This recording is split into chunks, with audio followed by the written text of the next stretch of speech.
여러분 우리는 지난 몇 주간 지금 요셉의 이야기를 쭉 살펴보고 있는데요. 혹시 기억나시나요? 일단 37 장에서 요셉은 첫 등장할 때 그는 17 살이었습니다.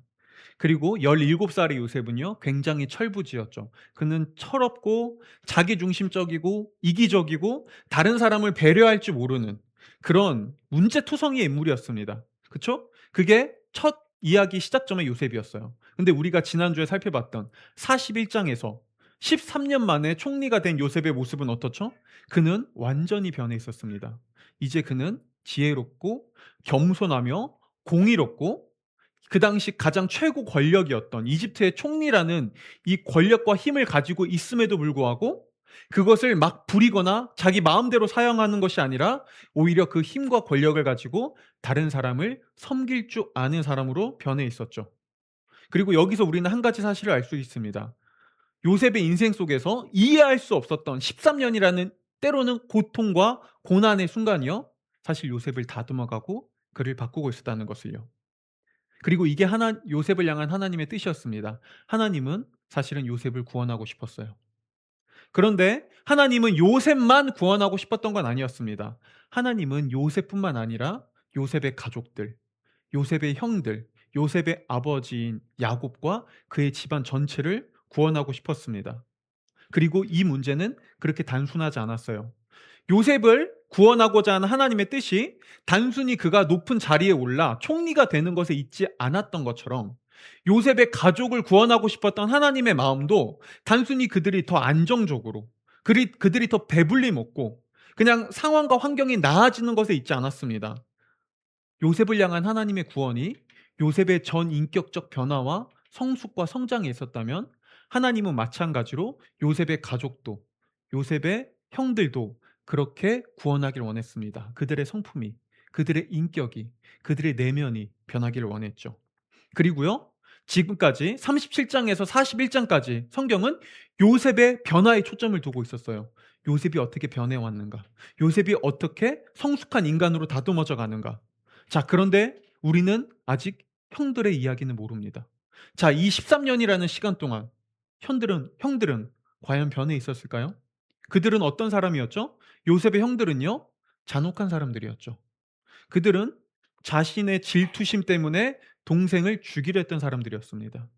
그들은 잔혹하고 그들은 냉정하며 그들은 자기의 이익을 위해 동생 따위 아랑곳하지 않게 버릴 수 있는 그런 존재였죠. 자, 지금까지 성경은 형들의 이야기는 다루지 않아요. 이 형들은 어떤 삶을 살아가고 있는지 딱히 얘기하지 않습니다. 그런데 이제 성경이 42장부터 형들의 이야기를 하기 시작합니다. 요셉의 변화를 살펴봤다면 이제 성경은요. 하나님께서 이제 이 형들을 어떻게 바꿔 가시는가? 하나님께서 이 형들도 어떻게 구원해 가시는가에 대한 이야기를 시작하죠. 42장은 그 시작점입니다. 그리고 오늘 우리는요. 이 42장을 통해 특별히 크게 세 가지를 이야기해 볼 건데요. 첫 번째는요. 용서를 넘어 화해로 가는 길에 대해서 얘기할 겁니다. 용서를 넘어 화해로 가는 길. 그리고 두 번째는요. 은혜를 가로막는 장애물에 대해서 얘기할 겁니다. 은혜를 가로막는 장애물은 무엇일까요? 그리고 마지막 세 번째로요. 사랑의 결박에 대해서 얘기할 겁니다. 사랑의 결박. 자, 먼저 첫 번째입니다. 용서를 넘어 화해로 가는 길이요. 자, 오늘 성경을 보면요.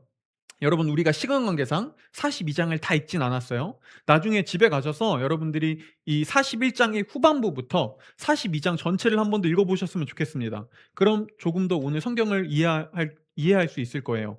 어, 오늘 이야기의 배경을 보면 이제 요셉이 전에 바로 왕의 꿈을 해석해 주죠. 그 꿈의 내용은 이랬어요. 7년 동안 풍년이 올 것입니다. 엄청난 곡식을 거둘 수 있을 것입니다. 라고 얘기해요. 그리고 요셉은 그 이후에 이렇게 예언했죠. 하지만 7년의 풍년이 끝나고 그 풍년을 덮을 수 있는 그 풍년을 집어삼킬 만한 더 큰 대흉년이 찾아올 것입니다. 이거 대비해야 됩니다. 라고요. 그리고 실제 이집트에는 7년 동안 엄청난 풍년이 찾아오고요. 그 풍년이 끝나자마자 엄청난 대기근이 찾아옵니다. 그리고 이 기근은 얼마나 컸던지 이집트를 넘어서 그 당시 주변 지역까지 이 기근은 다 영향을 미쳐요. 심지어 요셉의 고향이었던 가나안 땅에도 이 기근이 찾아와요. 그리고요. 이 야곱은 그리고 요셉의 아버지인 야곱과 요셉의 형들도요. 이제 이 기근 속에서 먹을 게 양식이 점점 떨어져 가죠. 그런데 이때 형들은 아무런 행동도 하지 않습니다. 지금 자신들이 죽을 위기에 처했는데, 지금 곤고함에 처해 있는데 이 집에서 아무도 적극적으로 행동하지 않습니다. 그리고 이걸 보다 못한, 이제 나이가 한참 흰 백발이 된 다 늙은 아버지가 요셉의 형들을 재촉하며 이렇게 얘기합니다. 창세기 42장 1절에서 2절이요. 한번 읽어 보겠습니다. 시작. 42장 1절에서 2절이요. 네, 읽어 볼게요. 읽어 보겠습니다. 시작.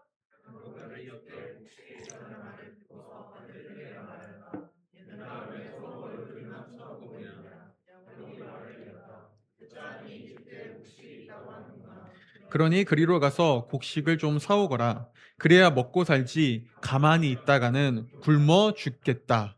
자, 오늘 성경을 보면요. 야곱은 얘기해요. 아들들에게요. 야, 니네 지금 여기서 뭐 하고 있는 거니? 너네 이야기 못 들었니? 지금 우리가 다 굶어 죽게 생겼는데 기근 때문에 너네 언제까지 손가락만 빨고 있을 거니? 지금 이집트에 가면 거기선 곡식이 풍족해서 곡식을 양식을 살 수 있다는 사람들이 이야기를 하고 다 양식 사러 이집트로 가고 있는데 "너네 앉아서 뭐 하고 있는 거니?" 라고 얘기하죠. 자, 근데 여기서요. 우린 한 가지를 생각해 볼 수 있습니다.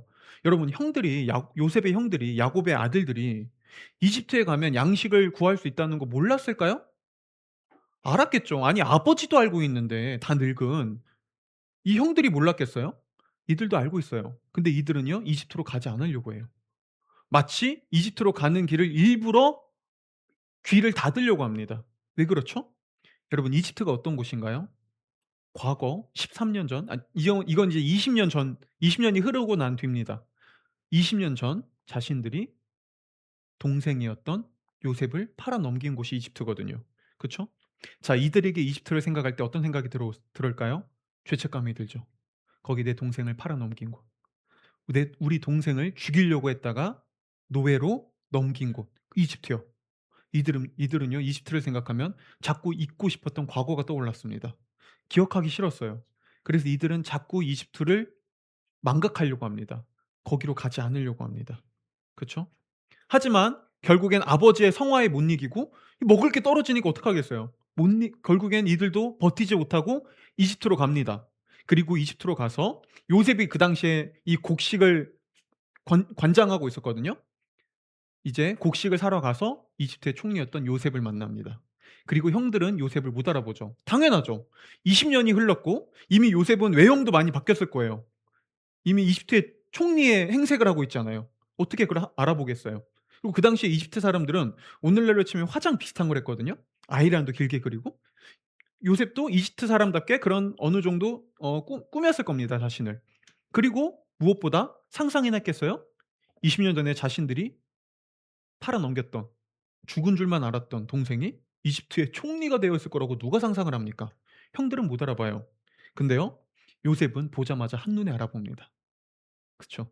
그리고 이거 우리 쉽게 알 수 있잖아요. 가해자는 자기가 가해한 사실을 잘 기억하지 못하지만 피해자는 항상 뚜렷하게 기억하죠. 저도 제 동생을 어렸을 때 많이 때리고 괴롭혔는데 제 동생이 가끔 얘기해요. 형이 그때 나한테 그랬잖아." 그럼 전 얘기해요. 내가 그랬어? 난 기억이 안 나." 그쵸?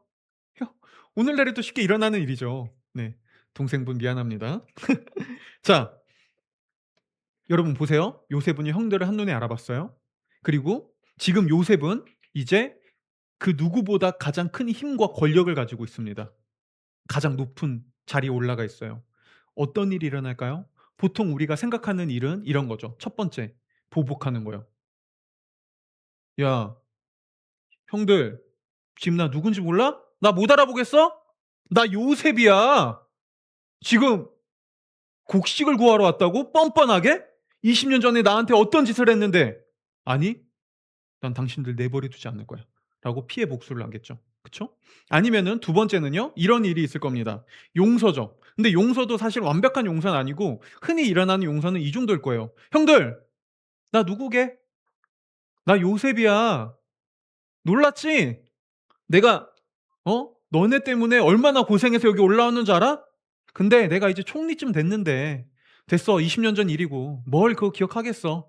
됐어요. 형들 내가 다 잊어 줄게. 그냥 내가 용서해 줄게. 그냥 곡식 가지고 가요. 우리가 다신 보지 맙시다. 이 정도가 일어나는 일이죠. 그쵸? 자, 근데 오늘 요셉이 하는 일을 여러분 성경에서 자세히 보세요. 요셉은 복수하지 않습니다. 근데 그렇다고 요셉은 용서도 하지 않습니다. 요셉이 하는 일은 복수도 아니고 용서도 아니에요. 오히려 굉장히 애매해요. 요셉은 먼저 자신의 정체를 숨깁니다. 그리고 형들을요, 정탐꾼이라는 누명을 씌웁니다. 그리고 난 다음에 형들을 감옥에 집어넣습니다. 그런데 어떡하는 줄 아나요? 감옥에 계속 집어넣는 것도 아니에요. 3일 만에 다시 꺼내줘요. 그리고 다시 집으로 고향으로 돌려보냅니다. 고향으로 돌려보낼 때 심지어 곡식을 줘요. 심지어 가는 길에 먹을 수 있는 여정길에 먹을 수 있는 양식도 간식도 줍니다. 그리고 돈도 다시 돌려줘요. 자, 이거 복수예요? 아니죠. 자, 그렇다고 이거 용서예요? 그것도 아닙니다. 애매해요. 요셉은 복수도 아니고 용서도 아니에요. 지금 뭐 하고 있는 거죠?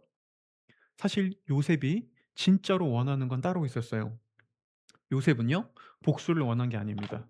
그렇다고 요셉은 단순한 용서를 하고 있는 것도 아닙니다. 요셉은 용서보다 더 큰 걸 꿈꾸고 있었어요. 뭐냐면 형제들과 관계가 진정으로 회복되는 거예요.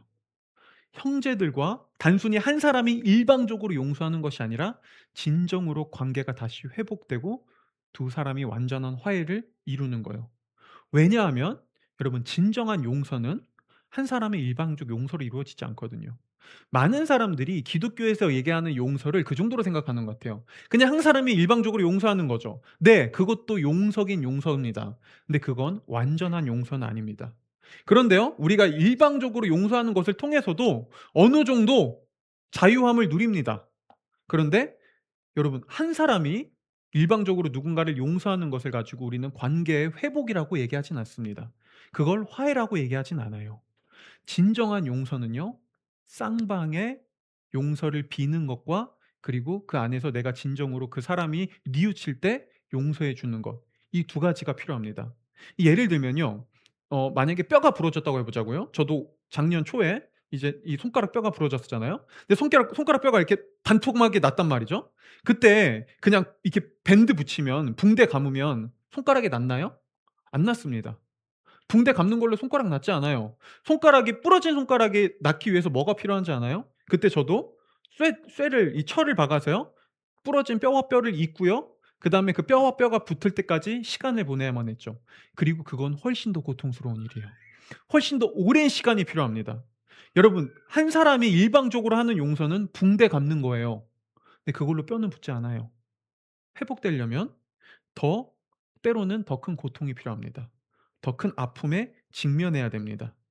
그때 비로소 뼈가 붙습니다. 그리고요, 요셉이 지금 하고자 하는 일이 그거였어요. 요셉은 일방적 용서가 아니라 형들과 관계 회복을 원했어요. 그래서 요셉은 혼자 용서하지 않고 일부러 형들이 자신들의 죄를 진정으로 뉘우치도록 장치를 마련합니다.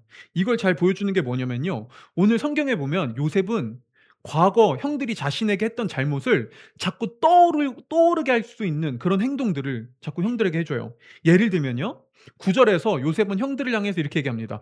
너네 정탐꾼이지? 너네 우리 정탐하러 왔지? 라고 얘기해요.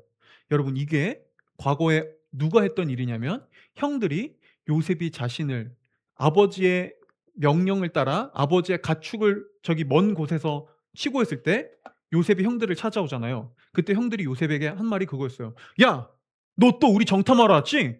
너 또 아빠한테 우리 일러 바치려고 너 또 우리 엿보러 왔지? 너 정탐꾼이지?"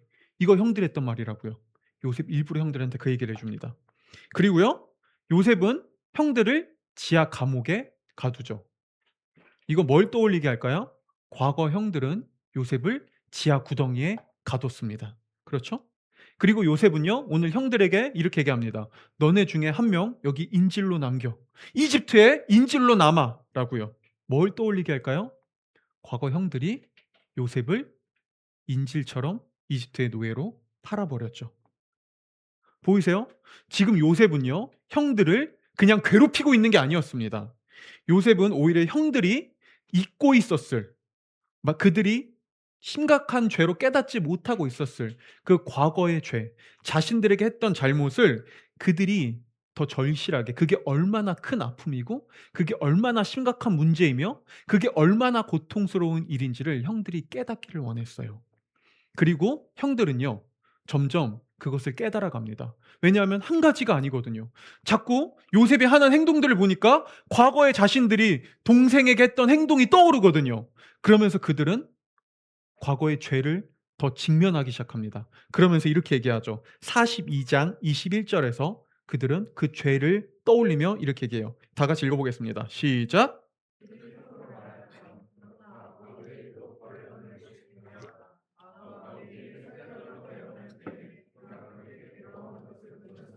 우리가 아우의 애원을 들어주지 않은 것 때문에 우리가 이제 이런 괴로움을 당하는구나. 아멘. 네, 여러분, 여기서야 우리는 놀라운 사실을 알 수 있습니다. 사실 37장에서 이 형들이 요셉을 죽이려고 하고 팔아 넘기는 장면을 보면요, 성경은 이 이야기 하지 않아요. 거기선 이 이야기 안 나와요. 요셉이 구덩이에서 울고 불고, 형들 나 좀 살려줘, 내가 잘못했어, 제발 나 좀 살려줘라고 애원했던 거 성경 말하지 않습니다. 근데 그 사실이 오늘에서야 드러나요. 왜 성경이 37장에서는 이거 얘기 안 하다가 오늘에서야 형들의 이야기로 이걸 얘기해 줄까요? 이거는요, 형들의 마음을 보여줘요. 요셉의 형들 이거 묻어두고 싶었어요.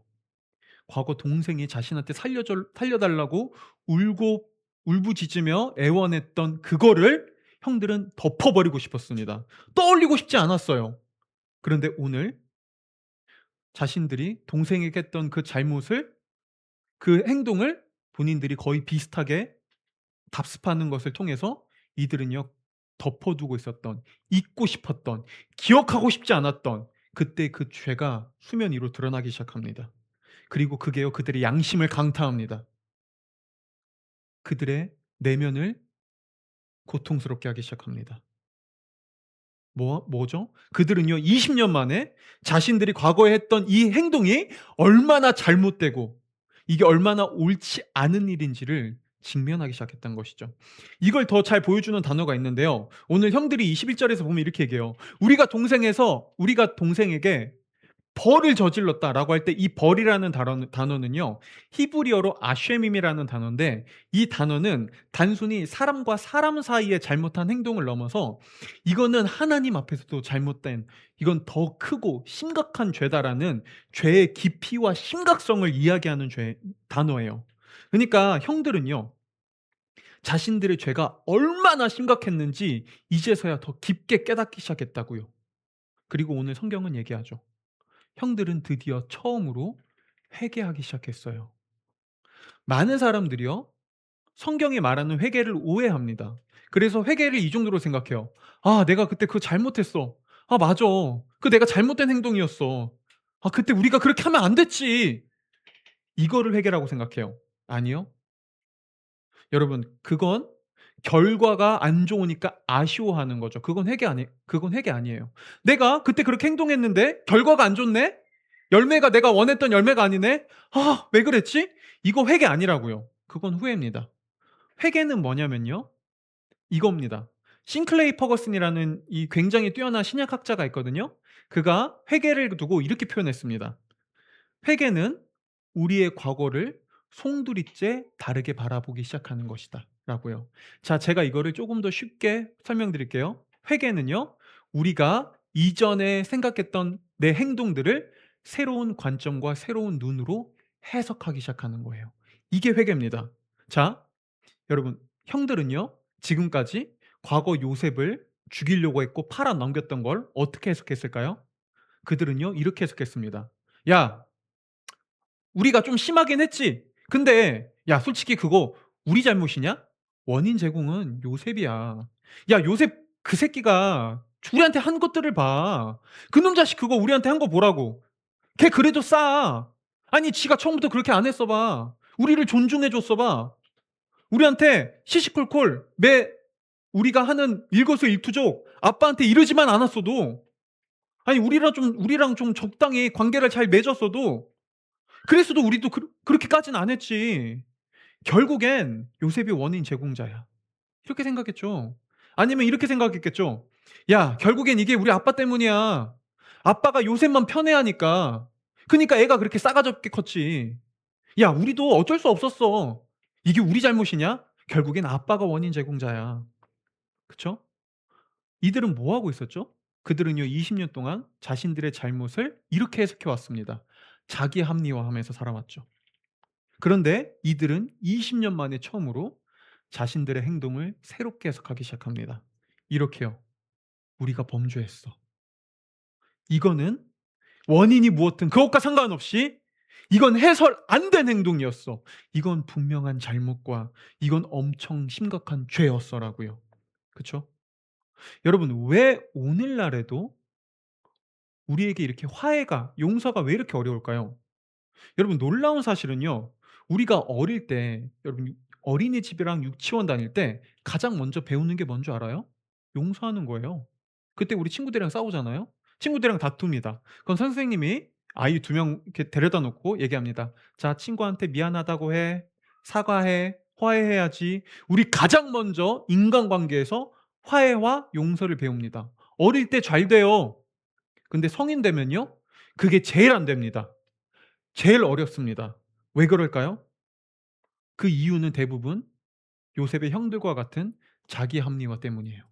"이게 다 너 때문이잖아." "아니 잠깐만요. 저보고 사과하라고요?" "좋아요." 근데 제가 괜히 이런 줄 아세요? 원인 제공자는 따로 있다고요. 저 친구가 먼저 용서하기 전까지 나에게 용서를 빌기 전까지 저도 용서하지 않을 거예요. "야 네가 먼저 그랬잖아. 그니까 이건 나도 어쩔 수 없었어." 이게 오늘날에도 여전히 화해가 어려운 이유죠. 사람들은요, 자기 합리화 때문에 진정으로 자신의 죄를 뉘우치지 않습니다. 자신의 행동이 얼마나 심각한 것인지를 깨닫지 못합니다. 그게 얼마나 다른 사람의 인생을 망치고 다른 사람에게 엄청난 상처와 아픔을 가져다 주는지를 생각하려 하지 않습니다. 항상 내가 먼저입니다. 나를 중심으로 생각합니다. 나를 중심으로 자기가 선과 악을 해석하니까 당연히 진정한 용서와 화해가 일어나기 어렵죠. 이게 형들이 20년 동안 해오던 일이었습니다. 그런데 오늘 이랬던 형들이요. 20년 만에 자신의 행동을 자신의 과거를 새롭게 해석하기 시작합니다. 그리고 그들은 이야기합니다. "이건 엄청난 죄였어. 우리가 하지 말아야 할 짓을 했어. 이건 엄청난 고통을 우리 동생에게 안겨준 거야." 그쵸? 물론 그렇다고 이들의 회개가 지금 완전히 이루어진 건 아니에요. 이들의 화해가 완전히 이루어진 건 아닙니다. 지금 이들은 화해를 향해 가는 여정에 있었어요. 그리고 우리는 이후에 이제 살펴볼 겁니다. 이들이 이 과정을 넘어 어떻게 진정한 화해를 이루게 됐는지를요. 진정한 화해를 위해 우리에게 무엇이 필요한지를 우리는 앞으로 더 살펴볼 거예요. 하지만 여기서 우리는 또 이런 질문을 해볼 수 있죠. 목사님, 그런데 그 화해를 향해 가는 여정은 성경이니까 가능하지 이 세상에선 그런 거 불가능하지 않나요? 아니 때로는 저에게 잘못을 저지른 저에게 엄청난 아픔과 상처를 준 그 사람은 절대 자신의 죄를 뉘우치지도 않고 나에게 얼마나 큰 상처를 줬는지 인정하지도 않고 결코 우리가 화해할 그런 순간은 찾아오지 않는 것 같은걸요. 끝까지 그 사람은 자기 합리화 속에서 그냥 자신을 핑계대면서 살고 있는걸요? 라고요. 네. 여러분 인정합니다. 때로 우리는 이 세상 속에서요. 진정한 화해가 불가능하게 보이는 순간들이 있습니다. 진정으로 자신의 죄를 뉘우치지 않는 그런 사람들이 있습니다. 그리고 어쩌면 우리가 살아가는 이 세상 속에선 진정한 화해는 이루어지지 않을 수도 있습니다. 근데 우리가 살아가는 이 세상이 전부라면요. 그냥 이 세상에서 이 땅의 삶이 전부라면요. 그런데 여러분 이 세상에서 삶이 전부가 아니라면요. 이 세상을 넘어선 더 큰 세상이 또 다른 세상이 존재한다면요. 말라기 선지자는요. 하나님의 나라가 완성될 때 어떤 일이 일어나는지를 두고 말라기서 3장 5 절에서 이렇게 얘기해 줍니다. 한번 읽어 볼게요. 우리가 다 같이 읽어 보겠습니다. 시작.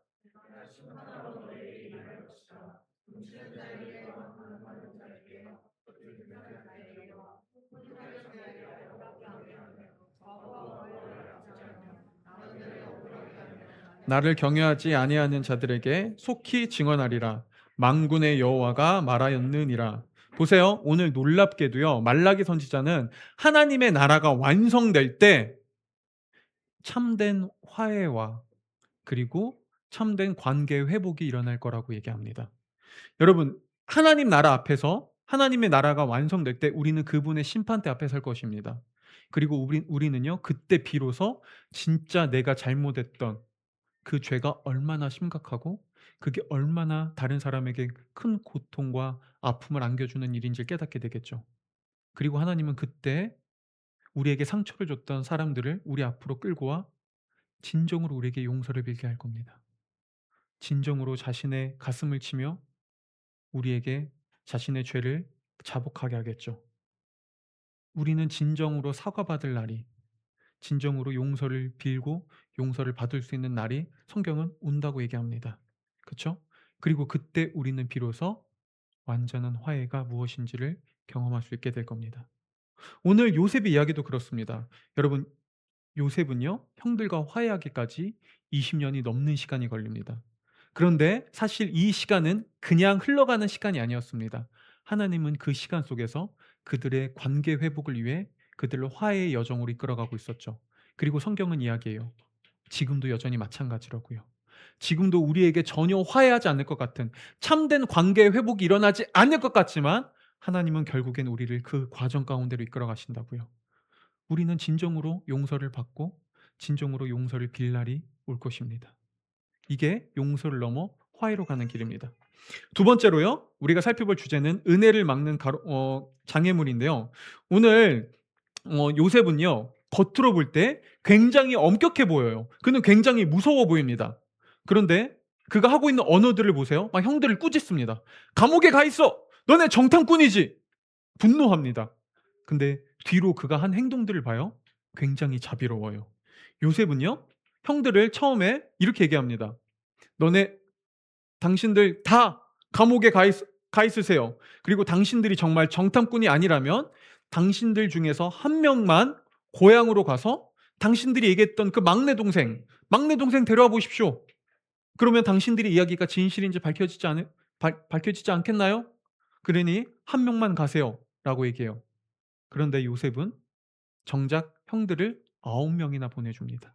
한 명만 인질로 남기고 9명을 보내줘요.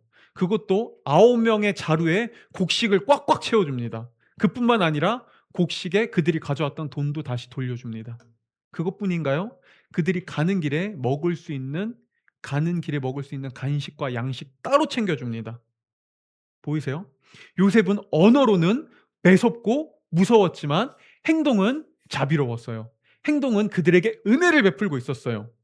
그런데 형들은요, 요셉의 이 은혜를 받으면서 감사하고 기뻐하는 게 아니라 그들은 두려워해요. 그들은 불안해합니다. 이거를 잘 보여주는 장면이 뭐냐면 이제 오늘 우리가 읽은 성경 말씀 그 이후에 이 형들이 고향으로 돌아가다가 이제 숙소에 머물러요. 근데 거기서 한 사람이 이름을 밝히지 않아요. 이 요셉의 형들 중에 한 명이 자신들이 곡식을 줬던 그 자루를 풀어요. 근데 자루를 풀어 보니까 맨 위에 자신들이 가져왔던 돈이 있는 거예요.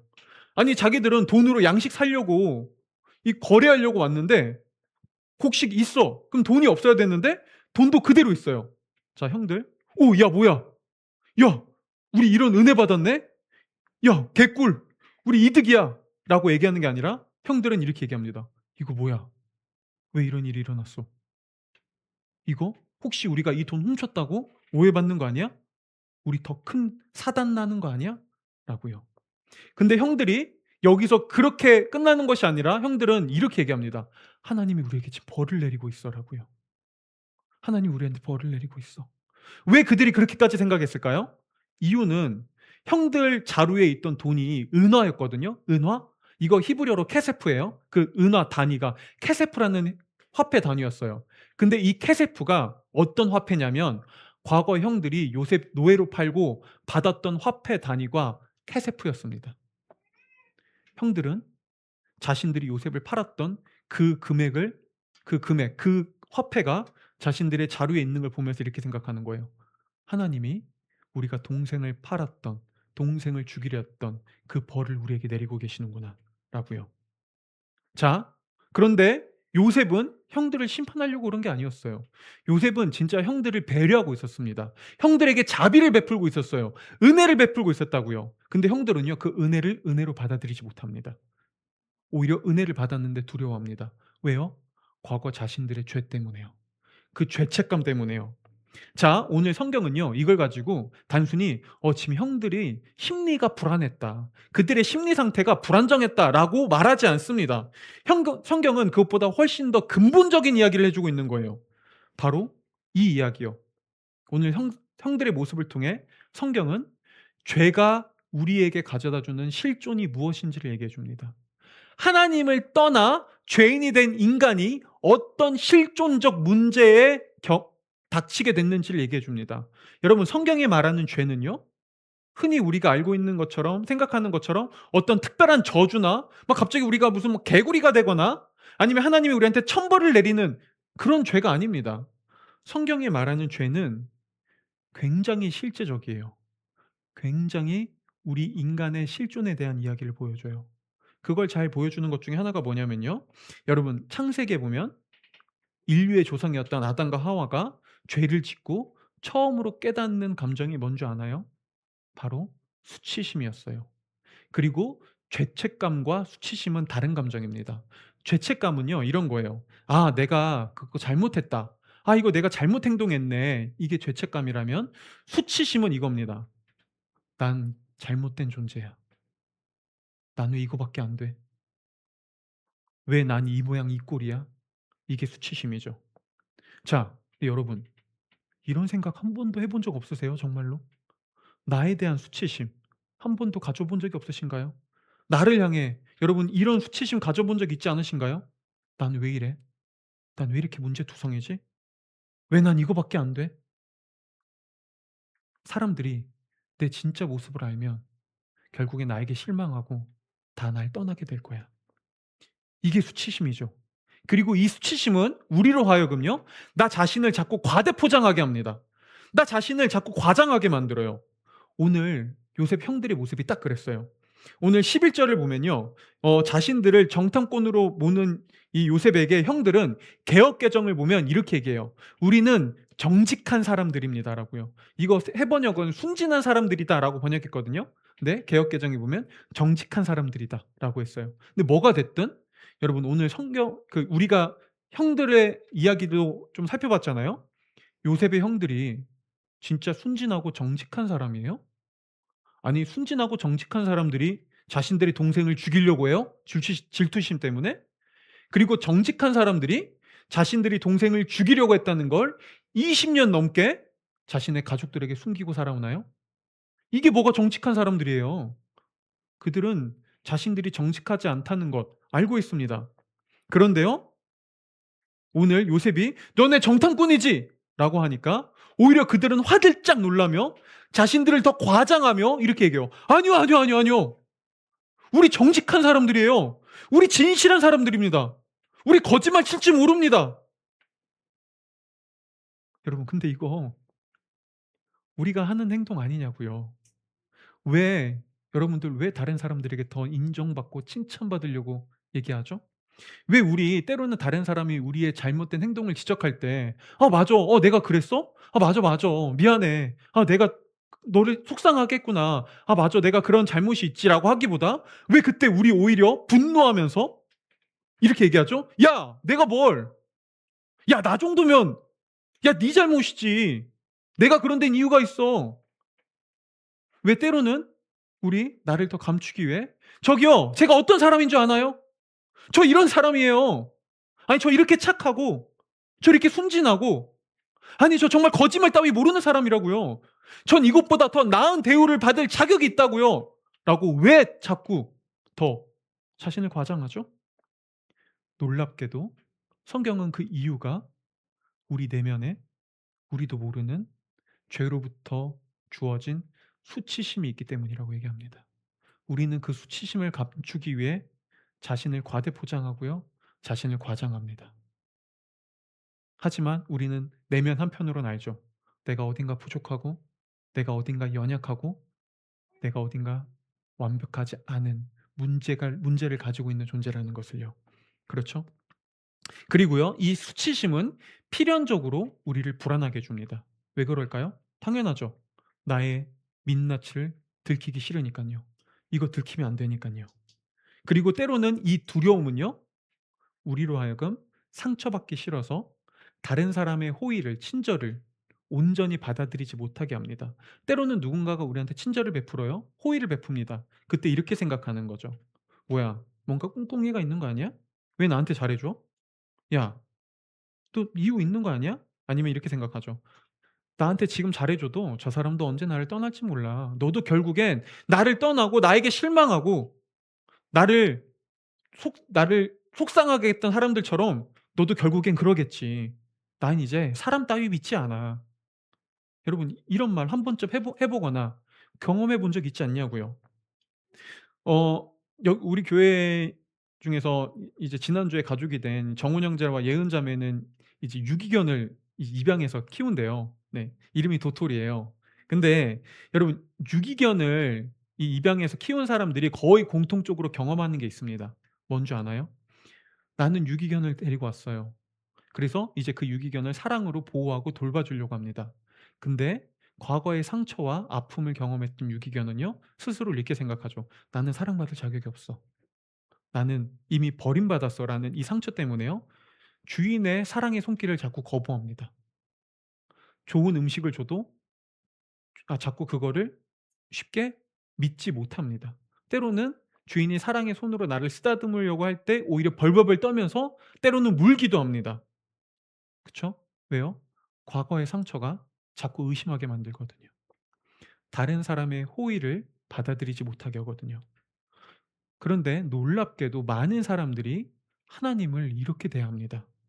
분명 하나님은 우리에게 은혜를 베풀고 있어요. 분명 하나님은 사실 우리의 모든 삶 속에서 그분이 사랑을 베풀고 있습니다. 근데 우리는 이렇게 해석하는 거죠. '하나님 나한테 왜 이래? 이거 은혜 아니야. 이거 사랑 아니야.' 그리고 때로는 오히려 이렇게 해석하기도 합니다. '하나님 날 괴롭히고 있어. 하나님 나를 힘들게 하시는 분이야. 하나님 나를 억압하시는 분이야.' 그리고 때로는 내 모습을 들킬까 봐, 내 진짜 민낯이 들킬까 봐 하나님으로부터 멀리 도망갑니다. 바로 이게 오늘날에도 하나님이 우리에게 사랑을 주고 은혜를 베풀고 있지만 사람들이 그걸 믿지 못하고 오히려 두려워하고 하나님과 더욱더 도망가려고 하는 이유죠. 하나님은요, 하나님이 우리에게 은혜를 베풀어 주지 않는 게 아닙니다. 여러분, 사실 하나님은 우리 삶 속에서 끊임없이 은혜를 베풀어 주고 있어요. 근데 우리가 해석을 이렇게 하는 거죠. '이거 은혜 아니야. 이거 나 괴롭히는 거야. 이거 날 때리고 있는 거야. 하나님이 결국엔 날 버릴 거야. 날 더 힘들게 할 거야.' 그쵸?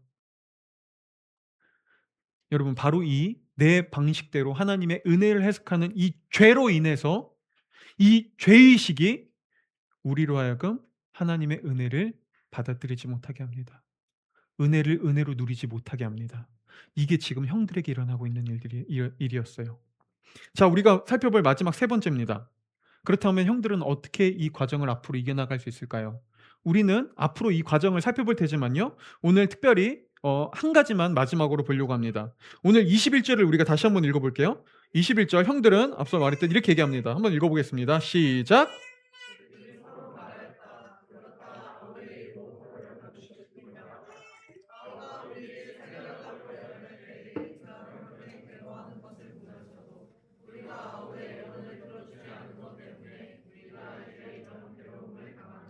네. 지금 형들은요, 앞서 얘기했던 것처럼 처음으로 자신들의 죄에 직면하기 시작했어요. 그 죄가 얼마나 심각하고 이게 얼마나 타인을 파괴하는 죄인지, 이게 얼마나 무거운지 그 죄의 무게와 책임감을, 그 무거운 책임을 이제서야 깨닫기 시작했습니다. 근데 이들은 이거 자기들 가나안 사람들이니까 자신들의 언어 히브리어로 얘기했을 거 아니에요. 그리고 형들은 이렇게 얘기할 때 이집트 총리니까 자신들의 말을 당연히 요셉이 못 알아들을 거라고 생각했죠. 하지만 요셉은요, 그 이야기를 알아들었어요. 그리고 요셉은 처음으로 형들의 마음을 알게 됩니다. '아, 형들이 자신들의 죄를 깨닫기 시작했구나. 그게 얼마나 심각하고 그게 얼마나 자기 파괴적인지, 그게 얼마나 나에게 큰 고통을 안겨다 주는 벌이었는지 이제 좀 깨닫기 시작했구나라고요. 그리고 요셉은 그때 감정을 추스르지 못하고 눈물이 터집니다. 그걸 들키기 싫어서 잠깐 다른 방으로 가서 울고 오죠. 자, 이때 요셉의 감정이 어땠을까요? 이때 요셉의 심정이 어땠을까요? 단순히 연민만 있진 않았을 거예요. 여전히 형들을 향한 증오, 하지만 형들을 향한 연민, 때로는 자신의 그 과거가 다시 생각나면서 거기서부터 오는 그런 슬픔, 그런 것들이 가득했겠죠. 그쵸? 자, 보세요. 그래서 요셉은 울어요. 근데 하지만 요셉의 마음에는 그럼에도 여전히 어떤 안타까움이 있었던 것 같아요. 형들을 향한 연민이요. 자, 그러면 뭐 해야 되죠? 우리가 생각하는 건 이런 거죠. 이제 자신을 밝혀야 돼요. 형, 나 사실 요셉이야. 형들, 이제 좀 알겠어? 형들이 뭘 잘못하고 있었는지? 나도 이제 형들이 어떤 마음인지 조금 알겠어. 그래. 이제 내가 용서해 줄게. 이제 곡식 줄게. 가지고 돌아가. 라고 해도 돼요. 근데 요셉은 그러지 않아요. 요셉은 울면서 뭐 하면은 그다음에 뭐 하냐면 무엇을 하냐면요. 형 중에 한 명인 시므온을 인질로 결박하고 묶습니다. 왜요? 왜 요셉은 그럴까요? 아니 울었잖아요. 형들이 잘못했다는 거 어느 정도 들었잖아요. 근데 여전히 자신을 숨기고 형 중에 한 명을 인질로 속박합니다. 왜냐하면 요셉은 아직도 형들의 회개가 진정한 것인지 아직도 확신하지 못했어요. 요셉은 이걸 더 확인해야만 했습니다. 왜냐하면 지금 형들이 이런 식으로 회개할 수도 있거든요. 지금 상황이 안 좋으니까. 당장 자신들의 생명이 위협을 받으니까 지금 잠깐만 회개할 수 있잖아요. 사실 인간의 뉘우침이 그러지 않아요? 잠깐만 뉘우쳐요. 근데 지나면 우리 잊어버리잖아요. 그런 경우가 많지 않습니까? 그러니까 요셉은 바로 믿지 않습니다. 이 형들이 회개가 진짜인지 더 확인하고 싶죠. 그래서 요셉은요, 먼저 동생을 데려오라고 합니다. 왜냐하면 만약에 요셉은 또 한 가지를 걱정했던 거예요. 혹시나 형들이 나에게 한 것처럼 내 동생인, 친동생인 베냐민도 그렇게 괴롭히고 혹시 그의 목숨도 빼앗진 않았을까? 그렇다면 이 형들은 진짜 자신을 뉘우치고 있지 않은 거야. 이 형들은 여전히 똑같은 존재들이야. 잠깐 악어의 눈물일 뿐이야. 라는 거니까요. 그래서 형들은 베냐민을 데리고 오라고 합니다. 그리고 동시에 요셉은요, 시므온을 인질로 잡는 걸 통해서 또 한 가지를 확인하고 싶어 합니다. 만약에 이 형들의 눈물이 진짜라면, 이 회개가 진짜라면, 이 형들은 과거에 나를 버린 것처럼 이 시므온 형을 버리면 안 돼. 이 시므온 형을 구하러 반드시 올 거야. 그때 이들의 회개는 진짜 회개야라고요. 여러분 보이세요? 성경은 용서가 그렇게 쉬운 일이라고 말하지 않습니다. 성경은 회개가 그렇게 간단한 일이라고 말하지 않습니다. 성경은 생각보다 더 우리가 진정으로 뉘우치고 진정으로 자신의 잘못을 깨닫고 변해가는 것이 무엇인지를 성경은 굉장히 구체적이고 철저하게 얘기해 줍니다. 왜냐하면 그렇지 않으면 진정한 화해가 이루어질 수 없으니까요. 그렇죠?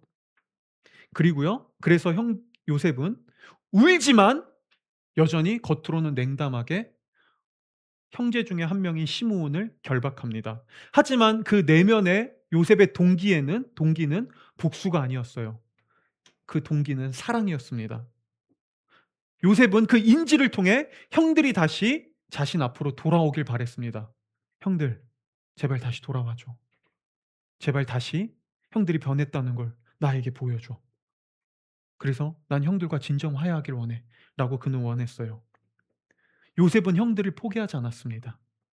그래서 요셉은 한편으론 시므온을 묶고 결박하지만 다른 한편으론 형들의 곡식을 채워줍니다. 형들의 양식을 채워줘요. 울면서 형들에게 곡식을 나눠줍니다. 여러분 이게 모순 같나요? 아니요. 오히려 이게 사랑이에요. 생각해 보세요. 요셉 입장에서는요. 그냥 대충 내가 "형, 나 사실 요셉이야." 라고 자신 정체 밝히고 곡식 주고 돌려보내면 이게 속 편해요. 그냥 그 자리에서 "형, 나 사실 요셉이야." 라고 해 보자고요. 그럼 형들 깜짝 놀라겠죠. 벌벌 떨겠죠. 그러면 요셉한테 이렇게 얘기하겠죠. "야, 미안해. 요셉아, 미안해. 형들이 잘못했어. 제발 살려줘." 그쵸? 그럼 요셉이 이렇게 얘기하면 됩니다. "그래. 잘못했지? "곡식 줄게. 갖고 가." 자, 이게 편하죠. 이게 속 편한 일이에요. 하지만 거기서 진정한 화해는 없어요. 형들은 여전히 요셉이 총리라는 걸 알아서 두렵기 때문에 어쩔 수 없이 용서를 빈 거지, 진정 용서를 빈 건 아니거든요. 그들이 진짜 변한 건 아니거든요. 그래서 요셉은 그렇게 간단하게 용서해 주지 않습니다. 오히려 요셉은요, 형들을 사랑하기 때문에 오히려 형을 묵습니다. 자신을 더 묵습니다. 더 힘들고 고통스러운 일을 합니다. 그리고 이게 사랑입니다. 최근에 악동 뮤지션이 이제 유퀴즈에 나와서 인터뷰한 거, 대화한 거 보신 분 있으실 거예요. 거기서 이제 이찬혁 말고 이찬혁의 동생인 이수연이 굉장히 이제 한 2년 넘는 시간 동안 이제 마음의 이 병을 앓고 거의 히키코모리처럼 방구석에서 나오지 않고 살았다고 하더라고요. 그리고 자신을 점점 망가뜨리면서 살았죠, 이수연이요. 그리고 이찬혁은 이제 이수연의 오빠인 이찬혁은요, 그걸 보고 동생을 위해 결단합니다. 어떤 결단을 하죠? 2년 동안 같이 살기로 결정해요. 그리고 둘이 다시 합칩니다. 여기서 형제 자매가 있는 분 알 거예요. 내가 다시 떨어져 살았던 형제 자매와 다시 같이 산다는 게 얼마나 힘든 일인지는 알 겁니다. 하지만 이찬혁은요, 기꺼이 들어갑니다. 그리고 거기서 유재석 씨가 이찬혁과 이수연에게 그렇게 물어봐요. "아니, 오랜만에 둘이 그렇게 떨어져 살다가 같이 사니까 어때요? 좋아요? 살만해요?" 라고 하니 두 사람 다 이렇게 얘기합니다. "너무 힘들어요. 못 살겠어요." 하지만 두 사람은 서로를 묵습니다. 왜요? 그게 사랑이니깐요. 그래서 이찬혁은 이수연을 집 밖으로 자꾸 끌어다 줍니다. 자신을 동생의 집에 묶으면서 동생을 마음을 고치기 위해 운동시키고 동생을 집 밖으로 다시 끌어내며 동생에게 자신의 삶을 헌신합니다. 그게 사랑이에요. 여러분, 그게 성경이 말하는 사랑입니다. 그리고 바로 이게 사랑의 하나님이 우리를 다루시는 방식입니다. 여러분, 우리 인생을 살다 보면 때로 하나님이 내 인생을 묶는 것 같은 경험을 할 때가 있습니다. 하나님이 내 인생을 묶는 것 같아요. 속박하는 것 같아요. 결박하는 것 같아요. 인생이 내 마음대로 안 돼요. 내 마음대로 풀리는 게 없습니다. 자꾸 뭔가가 더 안 풀립니다. 묶여 있는 것만, 상황과 환경과 고통과 고난에 묶여 있는 것만 같아요. 그쵸? 그리고 그때 우리는 보통 이렇게 생각하죠. '하나님이 나에게 벌을 주시나 봐. 하나님이 나를 사랑하지 않나 봐. 뭐야, 하나님 있는 거 맞아? 하나님 있으면 이러면 안 되지.' 그런데 오늘 성경을 보세요. 성경은 이렇게 얘기합니다. 하나님이 우리를 묶는 것 같을 때 사실 하나님은 우리를 묶는 게 아니라 그 뒤에서 우리를 회복하기 위해 우리의 자루를 채워주고 있다고요. 그분은 우리의 곡식단을 채워주고 계십니다. 여러분, 이걸 어떻게 확신할 수 있냐면요, 오늘 요셉을 보세요. 요셉은 형들을 사랑하고 관계 회복을 원했어요. 하지만 요셉은 그렇다고 형들을 위해 자신의 총리의 자리를 포기하진 않습니다. 그는 총리의 자리에서 내려오면서까지 그 일을 행하진 않습니다. 그런데 2000년 전 하나님의 아들인 예수님이 어떤 일을 행하시죠? 그분은 총리를 넘어 온 우주의 왕이며 하나님의 아들이었지만 그분은 자신의 모든 걸 버리고 2000년 전 이 세상으로 내려오십니다. 요셉은 형들과 화해를 원했지만 총리의 옷을 벗으면서까지 그 일을 하진 않습니다. 그런데 예수님은요, 2000년 전 자신의 영광의 옷을 모두 다 버리고 그분은 우리에게로 내려오십니다. 요셉은 형들과 화해하기 위해 형들 중에 한 명인 시므온을 인질로 결박합니다. 그런데 예수님은요, 2000년 전 우리와 진정한 관계 회복을 위해 자신의 몸을 십자가에 묻습니다. 그분은 자신을 결박하셨어요. 왜요? 왜 하나님의 아들이 자신의 옷을 벗고 우리를 묶는 게 아니라 하나님께서 자신의 아들을 인질로 십자가에 묶으셨죠? 우리에게 영원하고 참된 양식을 주기 위해서요. 우리에게 진정한 화해를 이루기 위해서요. 우리와 진정한 관계 회복을 그분이 우리에게 주기 위해서요. 그분은 그저 저 멀리서 말로만 "내가 너희를 사랑한다. 내가 너희와 관계를 회복하기를 원한다."라고 말만 하시는 분이 아니셨습니다. 그분은 그 회복을 위해 우리에게 내려와 우리를 우리에게 자신을 묻고 우리를 위해 자신의 모든 걸 포기하신 분이셨죠. 여러분, 성경은 말합니다. 예수님이야말로 진정한 요셉이라고요.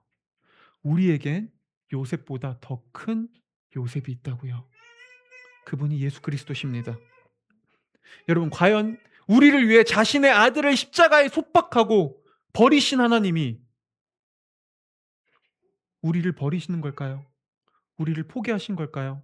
때로는 내 상황과 환경이, 내 인생의 관계가 나를 묶는 것 같고 속박하는 것 같지만 그분이 우리를 묶고 있는 걸까요? 아니요. 우리를 위해 자신의 모든 걸 포기하신 예수님이 있다면 성경은 우리한테 이렇게 얘기해 줍니다. 너는 지금 묶여 있는 게 아니야. 하나님이 지금 널 묶고 있는 게 아니야. 지금 잠깐은 묶고 있는 것 같지만 그분은 너에게 양식을 채우고 계셔. 그분은 너의 인생에 곡식을 채우고 계셔. 그분은 너를 사랑으로, 화해의 길로, 과정으로 인도하고 계셔. 여러분, 우리는 이 그분을 신뢰할 수 있습니다.